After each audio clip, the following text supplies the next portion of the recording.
Prije početka klipa samo želim ljudi da kažem da sada uvodimo i pozdrave, znači na ekranu ćete sada vidjeti posljednjih 12 pretplatnika i neke komentare. Znači komentar sa prvog videa, veliki pozdrav za Veru Marinović, znači ona je tražila pozdrav i ova zadnja dva komentara sa zadnje klipa, to je zanimljive činjenice o kafi. I eto ljudi, znači to je to, još jedan veliki pozdrav za Veru Marinović, za Marka Jakšića i za Anđelu Božić. Ako vi želite pozdrav, znači ljudi samo komentarišite.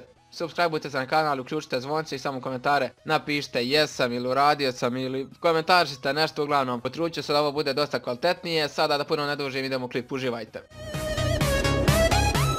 Dobar dan i dobrodošli na ovaj video na kanalu. Danas sam za vas ljudi pripremio neke zanimljive činjenice u Srbiji koje vjerovatno nikada niste čuli. Ne zaboravite da u komentare predložite sljedeću državu za koju bi mogli da radimo neke zanimljive činjenice, a sada uživajte u klipu. Krećemo.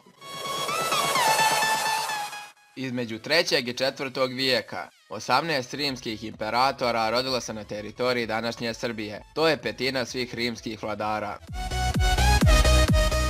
Te maline koje jedete su iz Srbije. Srbija je jedan od vodećih izvoznika malina na svijetu.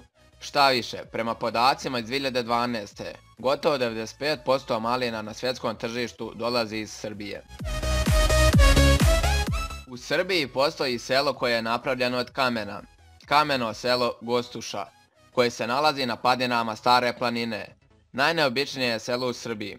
Kuće u ovom selu izgrađene su od kamena, blata i drugih prirodnih materijala pronađenih u okolini.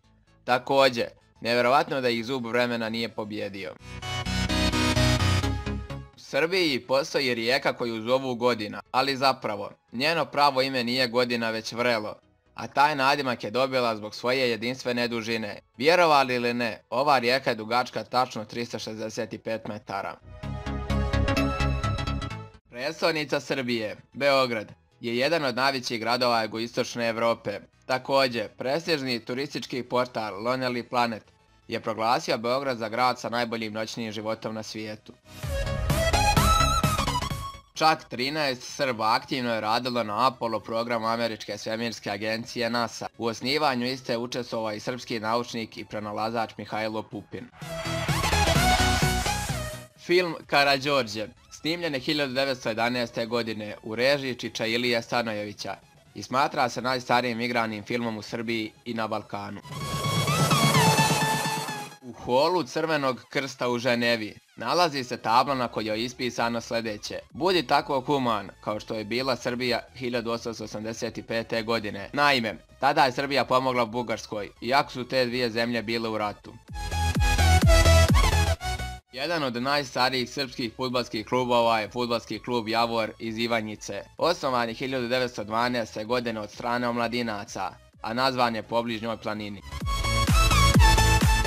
To bi bilo to ljudi što se tiče ovoga klipa. Ja se nadam da vam se klip svidio, da ste naučili neke nove stvari.